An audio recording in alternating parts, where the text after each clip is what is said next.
The sun beat down mercilessly on the empty stretch of desert road between St. George, Utah, and the scattered homesteads beyond, and Katherine Greene knew with terrible certainty that she was going to die out here alone. Her legs trembled beneath her worn calico dress, muscles quivering like newborn foal limbs as she tried to take another step forward.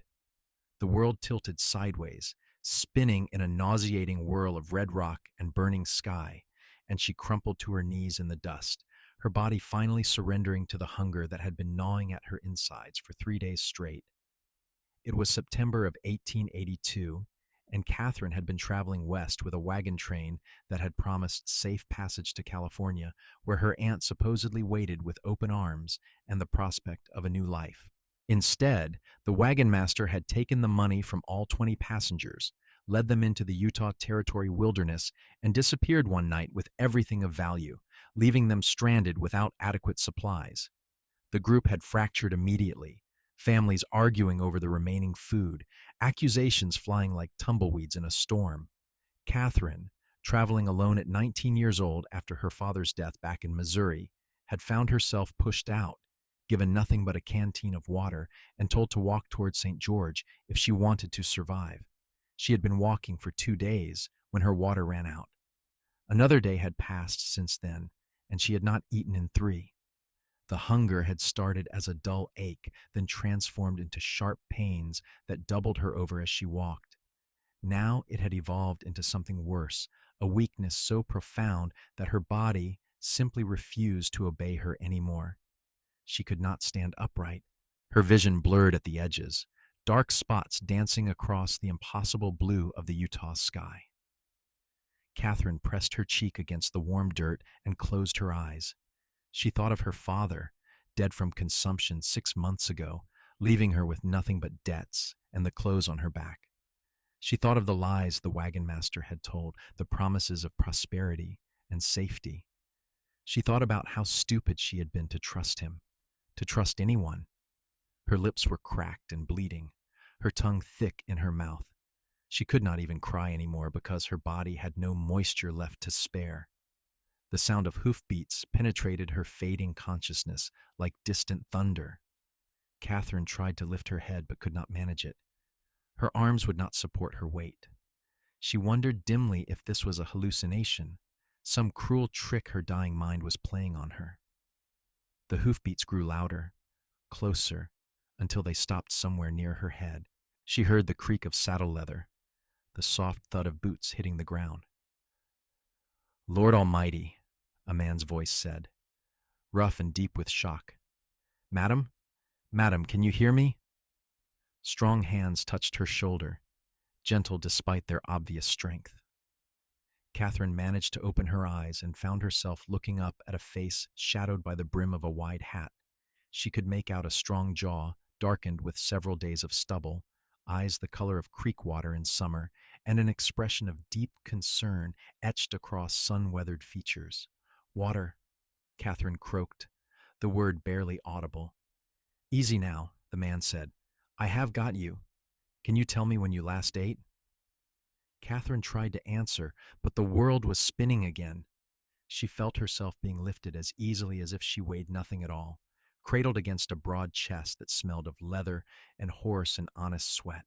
The man carried her somewhere, settling her gently against what felt like a saddlebag in the shade of a large rock formation. She had not even realized there was shade nearby. Her mind was not working right anymore. "Listen to me carefully," the man said, kneeling beside her. His face came into focus gradually, and Catherine saw that he was young, maybe 25 or 26, with kind eyes and a serious expression.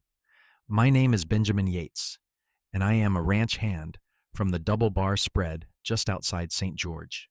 You are safe now, but I need to know how long it has been since you ate anything." 3 days, Catherine whispered. "Maybe 4, I cannot remember."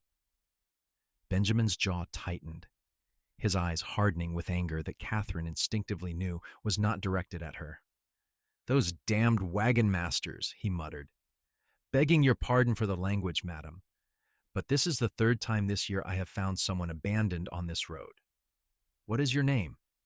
"Katherine Greene." "Well, Miss Greene, I am going to help you, but you have got to listen to me very carefully. When a person goes without food as long as you have, they cannot just eat regular. Their stomach is not ready for it.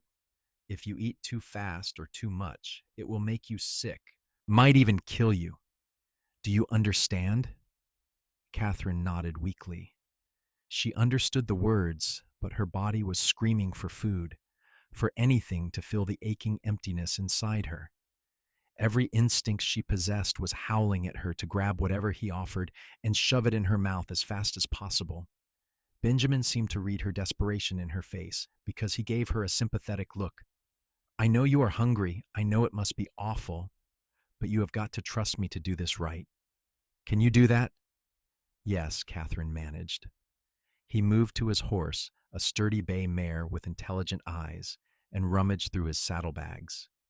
When he returned, he held a canteen and a small bundle wrapped in cloth. He uncorked the canteen and slipped one arm behind Catherine's shoulders, supporting her as he brought the water to her cracked lips. Just a tiny sip, he instructed. Let it sit in your mouth a moment before you swallow. The water touched her tongue, and Catherine nearly sobbed with relief. It was the most beautiful thing she had ever tasted. She tried to reach for the canteen, to drink more, but Benjamin pulled it back gently. I know, he said softly. I know you want more. Just wait a minute. Let your body adjust. He was patient, maddeningly patient, giving her tiny sips every minute or so. Catherine wanted to scream at him to just let her drink, but she could see the determination in his face and knew he would not be swayed. After what felt like an eternity, but was probably only 10 minutes, he seemed satisfied that she could handle more water. He let her drink a bit more freely, though he still controlled the canteen, still made her pace herself. Better? He asked. Catherine nodded. The water had helped clear some of the fog from her mind, though she still felt desperately weak, and the hunger was as sharp as ever. Benjamin unwrapped the cloth bundle, revealing several strips of dried jerky and some hardtack biscuits. Catherine's stomach clenched painfully at the sight of food. She reached for it instinctively, but Benjamin caught her hand. Remember what I said, he told her. Slow. I am going to break off small pieces and you are going to chew them thoroughly before swallowing. It is going to take time. He broke off a piece of jerky, no bigger than Catherine's thumbnail, and handed it to her. She put it in her mouth and nearly cried at the taste of salt and meat, even dried and tough as it was. She wanted to swallow it immediately, but forced herself to chew slowly, aware of Benjamin watching her carefully. Good, he said encouragingly. That is good, Miss Greene. Now wait a few minutes before the next piece. This is torture, Catherine said, her voice stronger now, but edged with frustration. A hint of a smile crossed Benjamin's face. I reckon it is, but it is the kind of torture that will keep you alive. If I let you eat your fill right now, you would be vomiting within an hour and might tear up your insides in the process. I have seen it happen, and it is not pretty. Catherine wanted to argue, but something in his tone told her he was speaking from experience. She leaned back against the saddlebag and tried to be patient as Benjamin continued his careful feeding. Another piece of jerky. A wait. A small sip of water. Another tiny piece. More water. The sun moved incrementally across the sky as he tended to her with the focused attention of a man nursing a sick calf back to health. Where were you headed? Benjamin asked after a while, clearly trying to distract her during the waiting periods. California, Catherine said. My father died 6 months ago back in Joplin, left me with nothing but debts.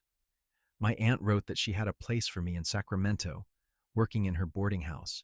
The wagon master promised safe passage for $50. I sold everything I had to afford it.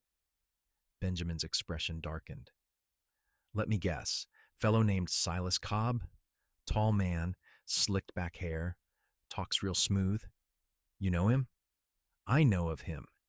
He has been running this scheme for over a year now. Takes money from folks desperate enough to trust him, leads them out into the middle of nowhere, then robs them and disappears. The law knows about it.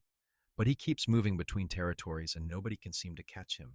I am sorry that happened to you, Miss Green. It is not right, preying on people who are just trying to make a better life. What will happen to the others? Catherine asked, thinking of the families she had traveled with, the children who had cried when the water rations were cut. If they stayed together and headed back toward the main trail, they might make it. Or someone else might find them like I found you. Hard to say. This is rough country, and people die out here all the time. He handed her another piece of jerky. But you are not going to be one of them. There was such certainty in his voice that Catherine found herself believing him. She studied his face as she chewed slowly on the jerky. He had strong, honest features, the kind weathered by hard work and outdoor living. His hands were calloused but gentle, his movements economical and sure. He wore dusty work clothes, a faded blue shirt and brown pants held up with suspenders, boots that had seen better days. Everything about him spoke of a working man, someone who earned his living through sweat and labor, rather than schemes and lies. Why are you out here? Catherine asked. On this road, I mean. Heading back to the ranch. I was up in Cedar City delivering some horses we sold to a freight company. It is about a day's ride from here to St. George, and then another few miles to the Double Bar. I usually make this trip once a month or so. He glanced at the sun, calculating. We have got a few more hours of good light. Once you have had enough food and water that I feel comfortable moving you, we will head toward town. There is a doctor there who should take a look at you. I cannot pay him, Catherine admitted, shame coloring her voice. I cannot pay you either. That man took everything. Did not ask you to pay me, Benjamin said simply, and Doc Hartwell will see you whether you can pay or not. He is a good man. Plenty of good people in St. George, actually. We will figure out what comes next once you are on your feet again. They continued the slow process of feeding for another hour. Catherine began to feel almost human again as food and water entered her system. The shaking in her limbs subsided somewhat, and her mind cleared further. She was still weak, still hungry, but the desperate edge had been blunted. Benjamin seemed to sense the change because he allowed her slightly larger pieces of food and longer drinks of water. Think you can stand? He asked finally. Catherine was not sure, but she nodded. Benjamin helped her to her feet, keeping a steadying arm around her waist. Her legs felt like jelly, and black spots danced at the edges of her vision, but she stayed upright. That is good, Benjamin said. We will take it real easy. You are going to ride, and I am going to walk alongside for a bit. Make sure you do not fall off. Once we are sure you have got your balance, I will climb up behind you. Sound all right? Yes, Catherine said, grateful beyond words for his patient kindness. He lifted her onto his horse as easily as if she were a child. Catherine gripped the saddle horn tightly, swaying slightly but managing to stay mounted. The world looked different from up here, less hostile somehow. Benjamin gathered the reins and began leading the mare at a slow walk, one hand resting on Catherine's leg to steady her. They moved across the desert landscape as the afternoon sun began its descent toward the horizon. Benjamin kept up a quiet stream of conversation, telling Catherine about the Double Bar Ranch, about St. George and the Mormon settlers who had founded the town 20 years earlier, about the Red Rock country and how beautiful it was despite its harshness.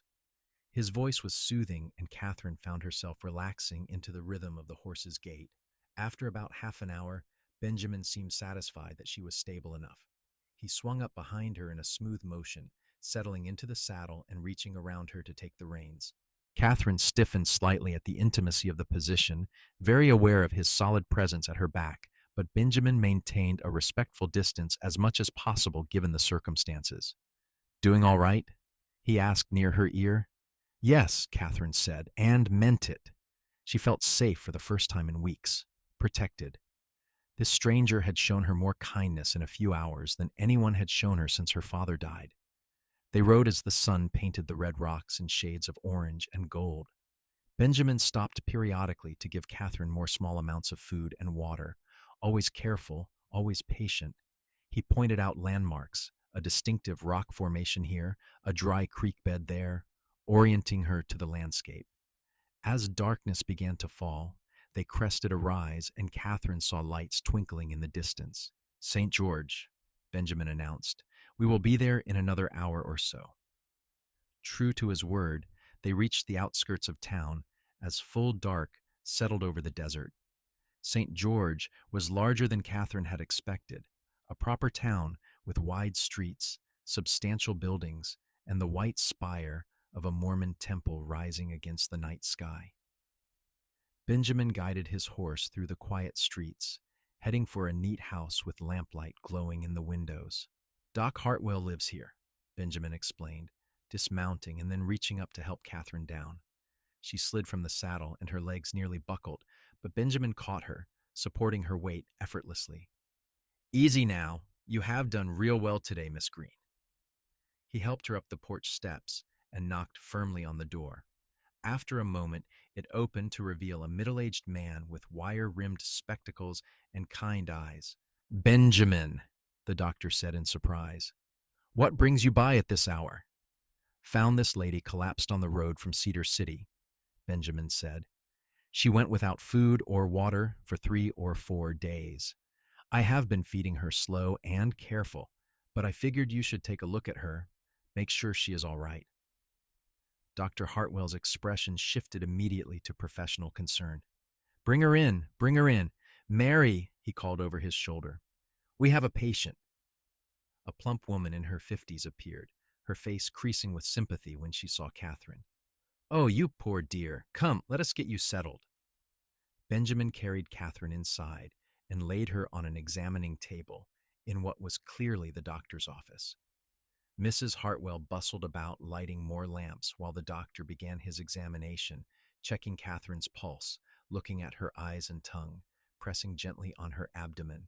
You did right, Benjamin, Doc Hartwell said after a thorough examination. Another few hours and we might have been having a different conversation. She is severely malnourished and dehydrated, but she is young and strong. With proper care, she should make a full recovery. Did you feed her slowly? Yes, sir. Just like you taught me after we found that prospector 2 years back. Small amounts, made her wait between bites. Good man. The doctor turned to Catherine. Miss, what is your name? Katherine Greene. Well, Miss Greene, you are lucky Benjamin found you when he did.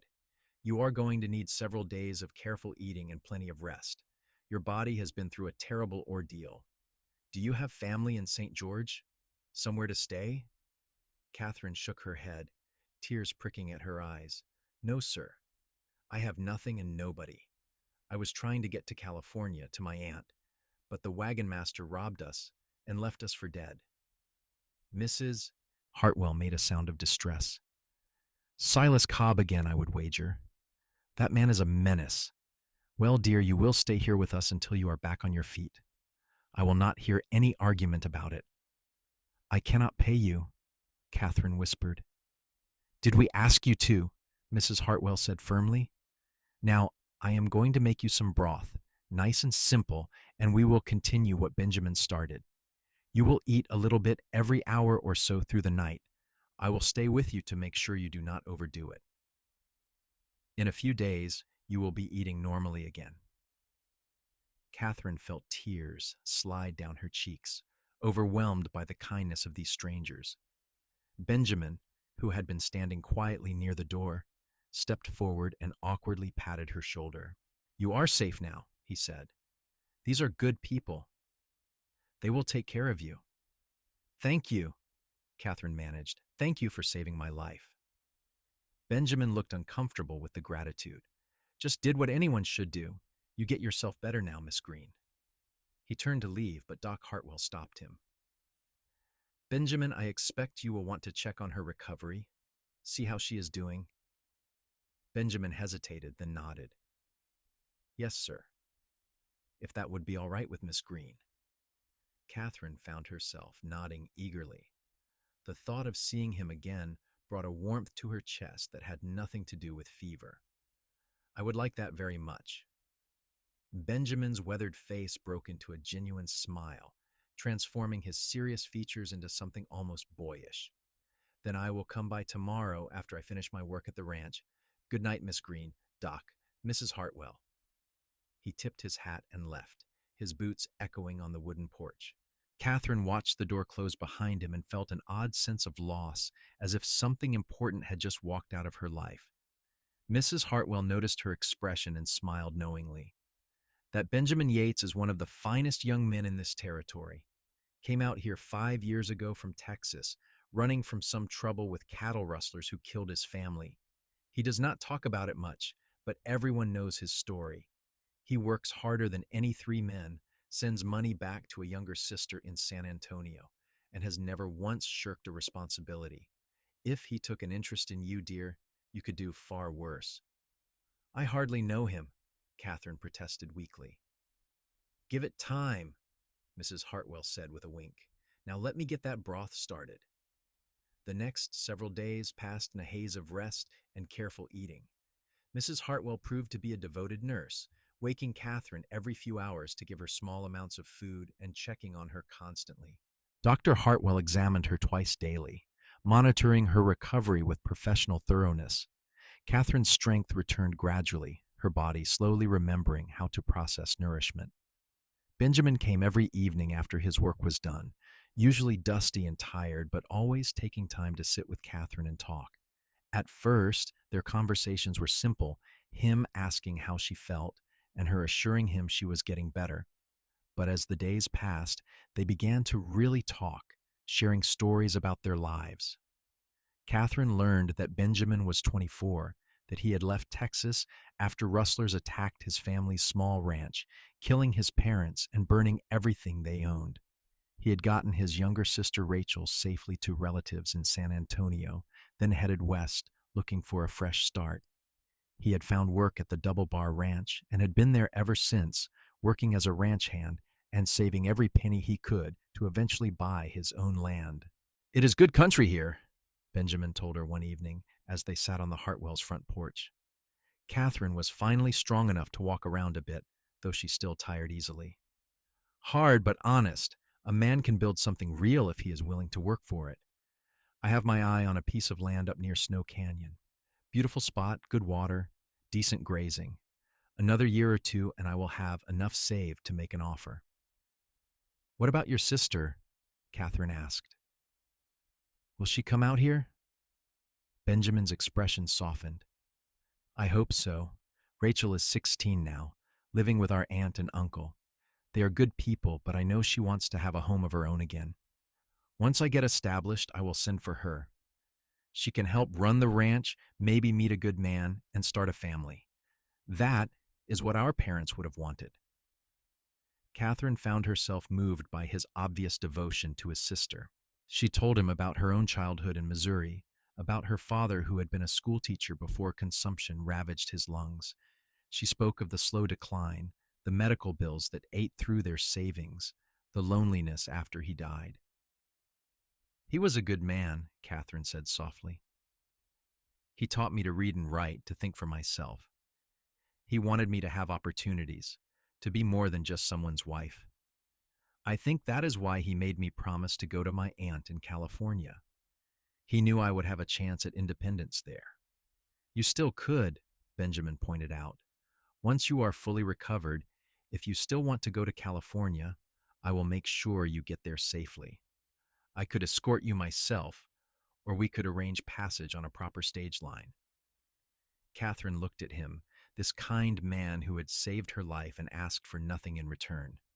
The thought of leaving, of never seeing him again, made her chest ache.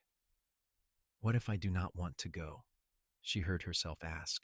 Benjamin met her eyes, and something passed between them, a recognition of feelings that neither had quite voiced yet. "Then you could stay," he said quietly. "St. George could use a woman with education and sense. Mrs. Hartwell was just saying the other day that the town needs a proper school teacher. The Mormon church runs classes, but they could use help, especially with the children whose families are not church members." "I could teach," Catherine said, her mind racing with possibilities. "I could support myself, make a life here." "You could," Benjamin agreed. His hand moved across the porch railing, stopping just short of covering hers. And if you did stay, I would be mighty glad of it. Katherine turned her hand over, letting her fingers intertwine with his. His palm was rough with calluses, strong and warm. I think I will stay then, she said. Benjamin's smile was like sunrise breaking over the red rocks. I am real happy to hear that, Miss Greene. Katherine, she corrected. I think you have earned the right to use my given name.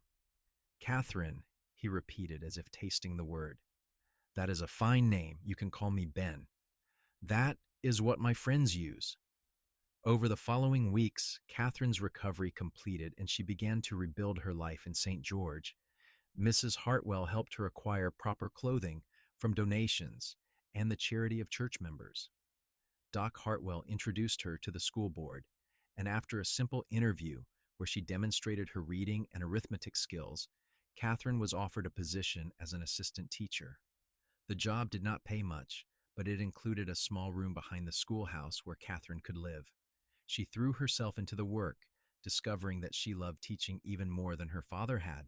The children responded to her gentle manner and genuine enthusiasm, and their parents appreciated having someone educated to help with their children's learning. Benjamin came calling regularly, always proper and respectful, but his intentions were clear. He brought her small gifts, a book of poetry he found at the general store, a pretty piece of red rock with white streaks that he thought she would like, a basket of apples from a tree near the ranch. They took walks together on Sunday afternoons, Benjamin pointing out features of the landscape and Katherine sharing stories about her students. The people of St. George watched the courtship with approval. Benjamin was well liked and respected, and Katherine had quickly earned a reputation as a sweet-natured, hard-working young woman. It seemed natural and right that they should find each other. He looks at you like you hung the moon, Mrs. Hartwell told Katherine one day as they prepared vegetables for dinner. Katherine had fallen into the habit of taking meals with the Hartwells several times a week, and the older woman had become something of a surrogate mother to her. I have not seen Benjamin smile so much in all the years I have known him. Katherine felt herself blush. He is a good man, the best I have ever known. Are you in love with him, dear? Katherine considered the question seriously. She thought about how her heart lifted whenever she saw Benjamin riding into town. She thought about how safe and cherished she felt when he was near, how his laugh made her want to laugh too, how talking with him was as easy as breathing. She thought about how she caught herself looking toward the window during school hours, hoping to see him passing by on his horse. Yes, Katherine said simply. Yes, I am. Mrs. Hartwell beamed. Does he know? I think so. I hope so. We have not actually spoken of it directly. Men can be thick about these things, Mrs. Hartwell said sagely. Even the smart ones. You might need to give him a little encouragement. The opportunity came sooner than Katherine expected. It was late October, nearly 2 months since Benjamin had found her on the road. The weather had turned cooler, the brutal summer heat giving way to pleasant autumn days. Benjamin had asked if Katherine would like to go for a ride to see the land he hoped to buy, and she had agreed eagerly. He arrived at the schoolhouse on Sunday afternoon with his mare and a gentle gelding borrowed from the ranch. Katherine was not an experienced rider, but Benjamin helped her mount and kept the pace slow and easy as they headed north out of town. The landscape was breathtaking, all red rock formations and blue sky, distant mountains purple on the horizon. Just up ahead, Benjamin said after about an hour of riding. They rounded a bend and Katherine gasped. Before them lay a small valley nestled between towering red cliffs. A creek ran through the center, its water clear and cold from mountain springs. Cottonwood trees lined the banks, their leaves gold with autumn.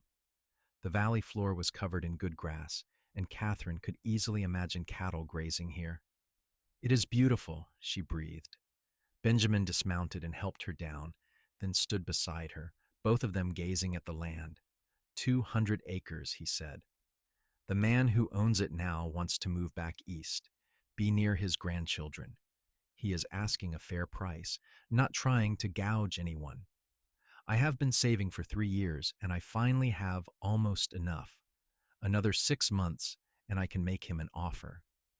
You will build your ranch here, Catherine said. It was not a question. That is the dream. A house right there, where it will get morning sun but be shaded in the afternoon. Barn and corrals down near the creek. Room for Rachel to have her own space when she comes out. It would be a good life, I think. Hard work, but good. Catherine watched his profile as he gazed at his future land. She saw the dreams written plain on his face, the hope and determination. She also saw the loneliness, the unspoken wish for someone to share it all with. Ben, she said softly. He turned to look at her, and Catherine saw her own feelings reflected in his eyes. The attraction had been there from the beginning, from the moment he had knelt beside her in the dust and promised she would be all right. But it had grown into something deeper during these past weeks, something that felt solid and real and permanent. Catherine, he said, his voice rough, I need to tell you something. I have been trying to find the right words, the right time, but there never seems to be a perfect moment. The truth is that I am in love with you. I think I started falling the first time you opened your eyes and looked at me on that road. I know we have not known each other long, and I know you might not feel the same way, but I needed to tell you. You deserve to know. Catherine felt joy bubble up inside her like a spring. Oh, Ben, I love you too. I have been hoping you felt the same. Benjamin's face transformed with relief and happiness. He reached for her, then hesitated. May I? Yes, Catherine said, stepping into his arms. He held her gently, as if she were something precious and fragile. Catherine rested her head against his chest and listened to the strong, steady beat of his heart. This man had saved her life, had fed her with patient kindness when she could not stand, had given her time to heal, and never asked for anything in return. And now he was offering her his heart, his future, everything he had. Will you marry me, Catherine? Benjamin asked, his voice muffled in her hair. I know I do not have much right now. I am just a ranch hand with dreams, but I swear I will work every day for the rest of my life to make you happy. I will build you a home, give you everything I can. I will love you and protect you and stand by you no matter what comes. Please say yes. Catherine pulled back just enough to look up into his face. She saw the vulnerability there, the fear that she might refuse, as if she could ever refuse this man. Yes, she said, smiling through sudden tears. Yes, I will marry you, Ben Yates. I would be honored to be your wife. Benjamin let out a whoop of pure joy and lifted her off her feet, spinning her around as she laughed. When he set her down, he cupped her face in his calloused hands and kissed her, soft and sweet and full of promise. Catherine kissed him back, pouring all her love and gratitude and hope into it. They stood there in the shadow of the red cliffs, wrapped in each other's arms, as the afternoon sun painted everything gold. Two people who had found each other against all odds in the vast emptiness of the Utah desert, holding tight to the miracle of love. The wedding took place in early November in the small church in St. George. It was a simple ceremony attended by the Hartwells, several of Benjamin's friends from the ranch, Catherine's students and their families, and various townspeople who had befriended the young couple. Catherine wore a simple dress of blue calico that Mrs. Hartwell had helped her make, with flowers in her hair that Benjamin had picked himself. Benjamin wore his best clothes, scrubbed clean and nervous as a cat. When Catherine walked down the aisle and saw Benjamin waiting for her, his face full of love and awe, she knew she was exactly where she was meant to be. They spoke their vows clearly, promising to love and honor each other through whatever life brought. When the minister pronounced them husband and wife, Benjamin kissed her with such tender reverence that Catherine heard several of the ladies sigh. There was a small celebration afterward at the Hartwell house, with food and music and dancing. Benjamin held Catherine close as they swayed to a fiddle tune, neither of them particularly graceful, but both deliriously happy. Mrs. Yates, Benjamin murmured. I like the sound of that. So do I, Catherine agreed, resting her head on his shoulder. They spent their wedding night in the small room behind the schoolhouse, which would be their home until Benjamin could afford to build on his land. It was cramped and simple, but neither of them cared. They lay together in the narrow bed, learning each other's bodies with wonder and tenderness, and Catherine marveled at how safe she felt, how cherished. I almost died out there in the desert, Catherine said later, her head pillowed on Benjamin's chest. Sometimes I still cannot believe this is real, that I get to have this life with you. Benjamin's arms tightened around her. You are real. This is real. I will remind you every day if I need to. The months that followed were busy and challenging, but deeply satisfying. Catherine continued teaching, loving the work and the children who looked to her for guidance. Benjamin worked long hours at the ranch, putting in extra time whenever he could to earn additional money toward his land purchase. They saved every penny, living frugally but happily in their small room.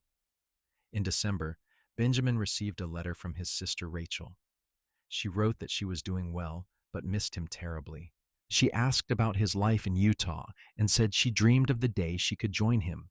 Benjamin immediately wrote back, telling her about Catherine, about their marriage, about the land he planned to buy.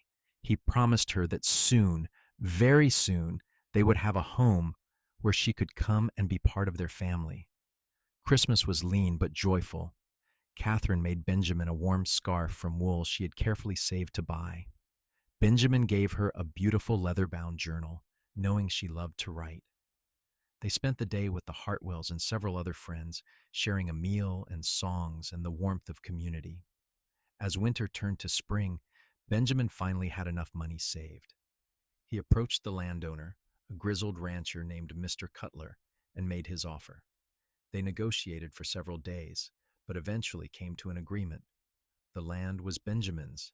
The day they rode out to walk the property, as its legal owners, both Benjamin and Catherine felt overwhelmed with gratitude and possibility. They stood on the spot where the house would be built, and Benjamin pulled out a folded piece of paper.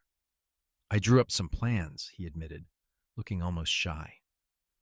Wanted to see what you thought. Catherine studied the simple drawings. Benjamin had designed a modest house with a main room for living and cooking, 2 bedrooms, and a small covered porch.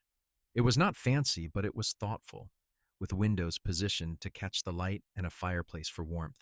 It is perfect, Catherine said, meaning it. When can we start building? Soon as the ground thaws enough to dig a proper foundation. I talked to some of the boys from the ranch, and they have agreed to help on their days off. We should be able to get the frame up by summer. They worked together over the following months, Catherine helping whenever she was not teaching, both of them exhausted but driven by the shared dream. Benjamin's friends from the double bar were true to their word, showing up on Sundays and evenings to help raise walls and build the roof. The community rallied around them, people bringing food and offering advice and pitching in with labor. By late June, the house was finished. It was simple and sturdy, smelling of fresh cut pine and new beginnings. They moved their few possessions from the schoolhouse, and Catherine set about making the place a home. She hung curtains she had sewn herself, arranged their dishes in the cupboard Benjamin had built, and planted a small garden near the porch. Benjamin worked from dawn to dusk, building corrals, repairing the old barn that had come with the property, fixing fences. He used some of their remaining savings to buy a small herd of cattle, good breeding stock that would hopefully multiply over the coming years. It was backbreaking work, but he attacked it with determination and joy. Catherine continued teaching through the spring term, then decided to take the summer off to focus on the ranch. She found that she enjoyed the physical work, the sense of building something tangible. She learned to tend the cattle, to preserve food, to manage the 100 tasks that came with running a homestead. Her hands, which had been soft when she first arrived in St. George, became calloused and strong. In the evenings, exhausted but content, Benjamin and Catherine would sit on their porch and watch the sun set over the red cliffs. They would talk about their day, make plans for improvements, and marvel at how far they had come. Less than a year ago, Catherine had been dying in the desert. Now she had a home, a husband she loved, and a future full of possibility. "Do you ever miss California?" Benjamin asked one evening. "Wonder what your life would have been like if you had made it to your aunt?" Catherine considered the question seriously. "Sometimes I wonder," she admitted, "but I do not regret staying. This is where I am meant to be, with you." In August, Benjamin received another letter from Rachel. She wrote that their aunt and uncle had decided to move to California and asked if she could finally come live with Benjamin and Catherine in Utah. Benjamin was overjoyed. He immediately sent her money for the stage fare and wrote detailed instructions for the safest route. Rachel arrived in September, stepping off the stage in St. George with wide eyes and a carpet bag clutched in her hands. She was 16 now, tall and pretty, with the same creek water eyes as her brother. Catherine liked her immediately, warming to the girl's shy smile and obvious devotion to Benjamin. "Thank you for letting me come," Rachel said that first evening as they sat around the dinner table in the new house. "I have been dreaming of this for so long." "This is your home now," Catherine told her firmly. "You are family. Always." Rachel settled into ranch life with surprising ease. She took over many of the household tasks, insisting that Catherine should go back to teaching since the school year was starting. Rachel revealed herself to be a talented cook and seamstress, and she took pride in maintaining the house and helping with the lighter ranch chores. The three of them fell into a comfortable rhythm, working together and supporting each other. Benjamin continued to build up the ranch, adding more cattle and improving the property. Catherine returned to her teaching, finding deep satisfaction in shaping young minds. Rachel managed the household and slowly came out of her shell, making friends in town and attending the occasional social gathering. Winter came again, and with it a harsh cold snap that tested them all. They huddled close to the fireplace on the worst nights, grateful for the solid walls and tight roof that Benjamin had built. The cattle needed constant care to survive the freezing temperatures, and there were days when Benjamin came in from the cold with ice in his beard and exhaustion written on his face. But they made it through, losing only a few head to the weather. Spring brought relief and renewal. The creek ran high with snowmelt. The grass greened up thick and lush, and the cattle began to calve. Catherine helped Benjamin deliver more than one calf in the middle of the night, learning the rancher's skills of patience and quick thinking. Each successful birth felt like a small victory. In April, Catherine realized she had missed her monthly courses. She waited another month to be sure, then walked into town to see Doc Hartwell. He confirmed what she had suspected. She was expecting a baby. Catherine walked home in a daze, her hand pressed to her still, flat stomach.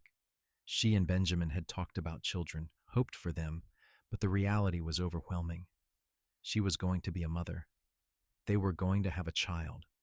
She decided to surprise Benjamin with the news in a special way. That evening, as they sat down to dinner, she placed a tiny pair of knitted baby booties on his plate. Benjamin stared at them in confusion for a long moment before understanding dawned. His eyes shot to Catherine's face, wide with wonder. "Are you saying what I think you are saying?" he asked, his voice thick with emotion. Catherine nodded, tears streaming down her face. "We are going to have a baby."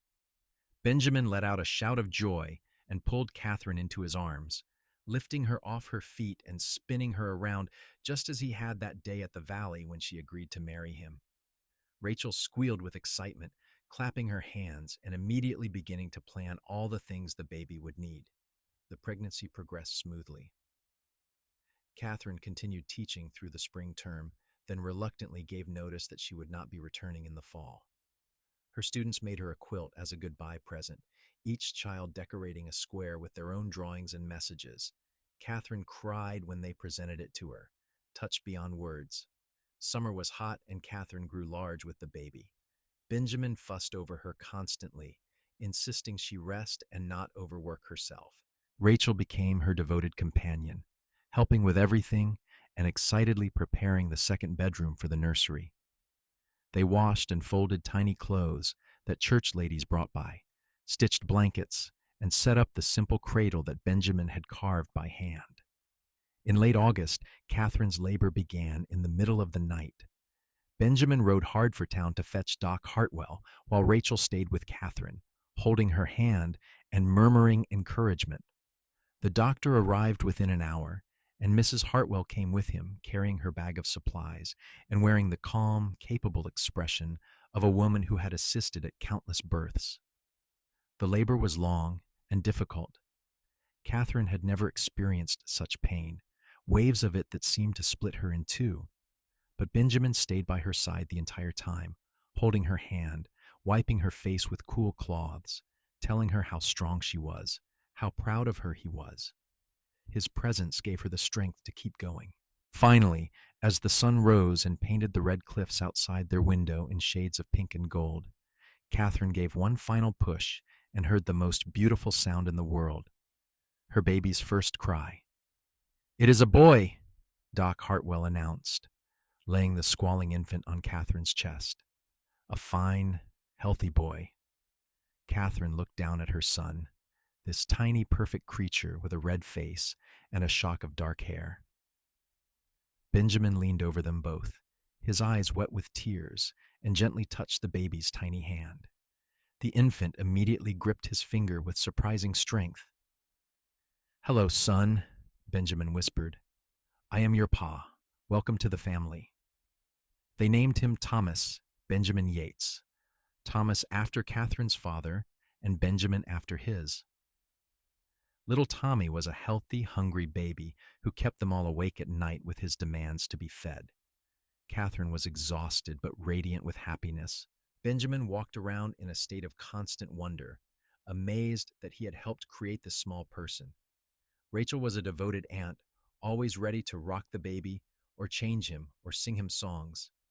The first year of Tommy's life passed in a blur of sleepless nights and precious moments. Catherine loved being a mother, even though it was harder than anything she had ever done.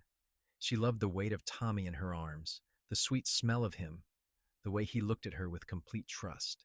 Benjamin was a natural father, patient and gentle, singing to Tommy in his deep voice and carrying the baby with him around the ranch whenever possible. The ranch continued to prosper. Benjamin's cattle herd grew, and he began to earn a reputation for producing quality stock. People came from surrounding areas to buy his calves, and the money, while never abundant, was steady and reliable. They were not rich, but they were comfortable, able to meet their needs, and even save a little. When Tommy was 2 years old, Rachel met a young man named Daniel who worked at the general store in St. George.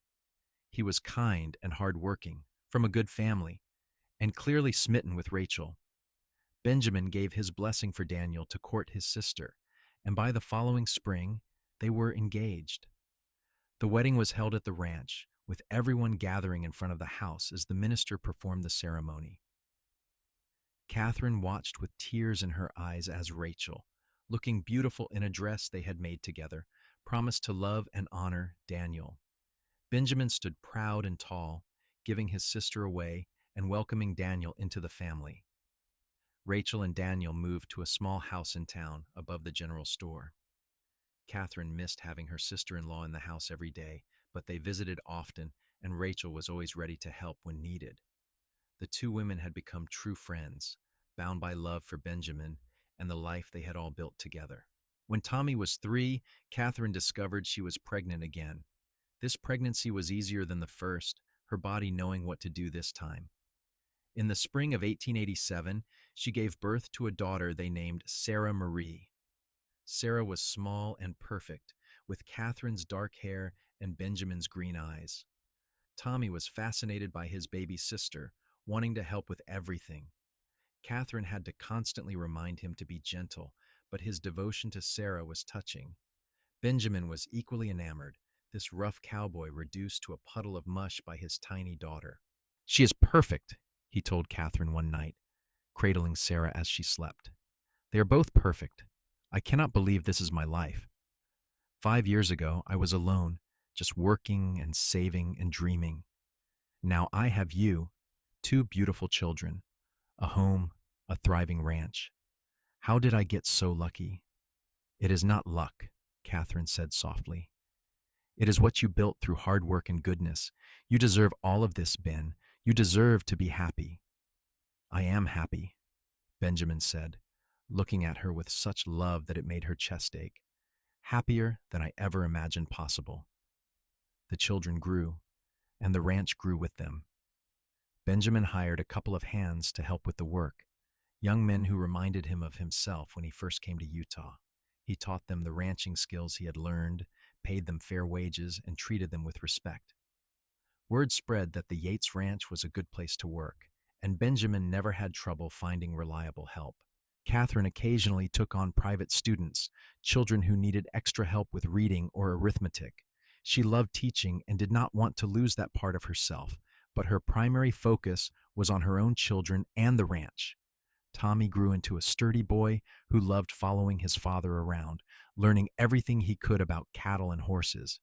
Sarah was bright and curious, always asking questions and exploring the world around her. When Tommy was 8 and Sarah was 5, Katherine gave birth to twin sons. The pregnancy had been difficult, her body struggling to carry 2 babies. Doc Hartwell had been concerned, monitoring her closely through the final months. The birth itself was harrowing, Katherine losing a dangerous amount of blood. For a terrible few hours, Benjamin thought he might lose her. But Katherine was strong, stronger than anyone gave her credit for. She survived, and so did both babies. They named them Andrew and Nathan, and Benjamin swore to Katherine that she was done having children. I cannot go through that again, he told her, his voice shaking. I almost lost you. Nothing is worth that risk. Katherine agreed. 4 children were plenty, more than she had ever dreamed of having. Their family was complete. The twins were a handful, energetic and mischievous from the moment they could crawl. Tommy and Sarah helped care for them, learning responsibility and patience. The house was always full of noise and laughter, children running in and out, Benjamin teaching them to ride and rope, Katherine reading to them in the evenings. Rachel and Daniel had 3 children of their own by now, and the cousins played together whenever the families visited. Sunday dinners at the ranch became a tradition, everyone gathering around the big table that Benjamin had built, the room full of conversation and love. The Hartwells grew older, but remained close friends, Doc Hartwell finally taking on a younger doctor as a partner, while Mrs. Hartwell continued her tireless work, caring for anyone who needed help. They doted on the Yates children, becoming honorary grandparents.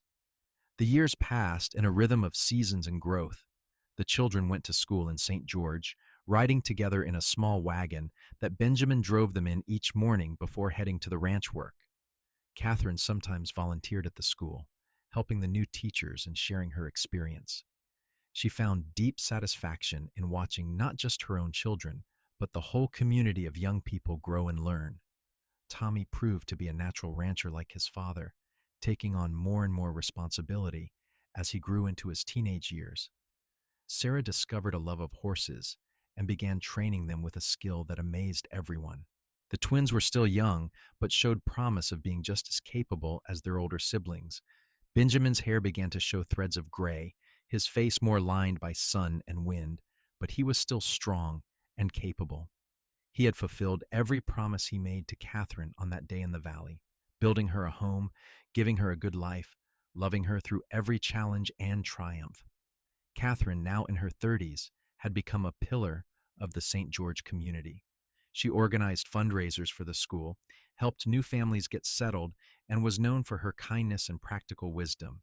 She never forgot what it felt like to be alone and desperate, and she made it her mission to help anyone who found themselves in similar circumstances. One evening, as Benjamin and Katherine sat on their porch watching the sunset, Tommy working in the corrals, and Sarah reading to the twins on the grass, Benjamin reached for Katherine's hand. "Do you remember the day I found you?" he asked. Katherine smiled. "Every detail. You asked me when I had last eaten. You were so patient, so kind, even though I was a complete stranger." "I was terrified," Benjamin admitted. "Terrified I would mess it up, give you too much too fast, make you sicker. But more than that, I was amazed. Even half dead from hunger and thirst, there was something about you, a strength, a beauty that had nothing to do with what you looked like and everything to do with who you were. I fell in love with you that day, Catherine. Right there in the dust and the heat. Catherine felt tears prick her eyes. After all these years, after building a life and raising children and weathering every storm together, he could still make her feel like that young woman who had trusted a stranger to save her. I fell in love with you too, she said. Every time you made me wait between bites of food, every careful sip of water, I fell a little more. You taught me what it meant to be cared for. You gave me time to heal, in body and in heart, and you have been giving me that same patient love every day since. Benjamin lifted her hand to his lips and kissed it gently. I would do it all again in a heartbeat. Find you, feed you, love you. Best decision I ever made, stopping on that road. They sat in comfortable silence, watching their children play in the golden light. The red cliffs rose around their valley, solid and eternal. The creek babbled over stones, the sound peaceful and constant. Cattle lowed in the distance, and somewhere a bird sang its evening song. This was the life Catherine had found after being left for dead in the Utah desert. This was the family she had built with the cowboy who had fed her slowly and patiently, who had given her time to heal and then given her his heart. This was the love that had saved her in every possible way. Years continued to pass, each one bringing its own joys and challenges. The children grew into young adults, Tommy taking over more and more of the ranch operations, as Benjamin's back began to protest the hard work. Sarah married a gentleman who shared her love of horses, and they started a breeding program that brought additional income to the ranch. The twins, now young men, were attending school in Salt Lake City, both bright and ambitious. Rachel and Daniel's children also grew and thrived, the families remaining close despite the demands of separate lives. The Hartwells eventually passed away within months of each other, the loss felt deeply by everyone who had known them. Catherine made sure their kindness was remembered, telling her grandchildren stories about the doctor and his wife who had taken in a desperate young woman and given her a safe place to heal. Yes, grandchildren. Sarah had given them three, two girls and a boy, and Tommy's wife had just announced she was expecting their first. Catherine loved being a grandmother, spoiling the little ones, and then sending them home to their parents. She and Benjamin would laugh together about how much easier it was to be grandparents than it had been to be parents. Benjamin was in his 50s now, his hair more silver than dark, his body showing the wear of decades of hard work. But his eyes still lit up when Catherine entered a room, and he still reached for her hand whenever they sat together. Their love had not faded with time. If anything, it had deepened, growing into something unshakable and true. Catherine looked in the mirror sometimes and saw a woman she barely recognized from that desperate girl in the desert. Her hair had threads of gray now, her hands were work-roughened, her face showed the lines of a life fully lived. But her eyes were bright with contentment, and she carried herself with the confidence of someone who knew exactly who she was and what she had accomplished. On their 20th wedding anniversary, Benjamin surprised Catherine by taking her back to the spot where he had proposed, where they had stood and looked out at the land that became their home. The valley had changed over the years, dotted now with buildings and fences and all the infrastructure of a working ranch, but it was still beautiful, still theirs. 20 years, Benjamin said, holding both of her hands. 20 years since you agreed to be my wife. Best 20 years of my life. Mine too, Catherine said, leaning into his embrace. I cannot imagine having lived any other way. This life we built together, it is everything I could have wanted and so much more. I love you, Katherine Yates. I loved you when you were so hungry you could not stand upright, and I fed you slowly so you would not get sick. I loved you when you said yes to being my wife. I loved you when you gave me our children. I love you now, and I will love you until the day I die. Catherine kissed him, pouring 2 decades of love and gratitude into it. I love you too, Ben. Thank you for saving me. Thank you for everything. They stood there together as the sun set over the red rocks, two people who had found each other against impossible odds and built something lasting and true. The wind whispered through the cottonwoods, carrying the scent of sage and earth and home. The ranch continued to thrive under Tommy's management, with Sarah and her husband contributing their horse expertise. The twins finished their education and returned home, one becoming a veterinarian who served the surrounding ranching community, the other helping to expand the ranch's operations into new territories.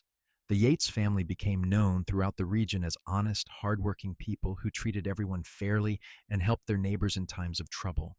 Benjamin lived to see all four of his children married and settled, to hold 9 grandchildren, and to know that the legacy he had built would continue long after he was gone. He died peacefully in his sleep at the age of 68, Katherine beside him, as she had been for 31 years. Katherine grieved deeply, but found comfort in their children and grandchildren, in the ranch that bore Benjamin's stamp on every building and fence line, in the memories of a love that had transformed both their lives. She lived another 15 years, dying at the age of 65, surrounded by family in the house Benjamin had built for her all those years ago. They were buried side by side on a hill overlooking the valley, their headstones simple but inscribed with words that told their story. Benjamin Yates, beloved husband, father, friend, he saved her. And Katherine Yates, beloved wife, mother, teacher, she was saved. The ranch stayed in the family for generations, each one adding their own chapter to the story, but never forgetting the foundation that Benjamin and Katherine had laid. The tale of how they met became family legend, told and retold to children and grandchildren. The story of the cowboy who found a dying woman on the desert road and fed her slowly, carefully, patiently, saving her life and winning her heart. It was a story about kindness in a harsh land, about love growing in unexpected places, about two people who found each other at exactly the right moment and built something beautiful together. It was a story about patience and care, about taking time to do things right, even when instincts screamed to rush. It was a story about the American West at its best, when people looked out for one another and community mattered more than individual gain.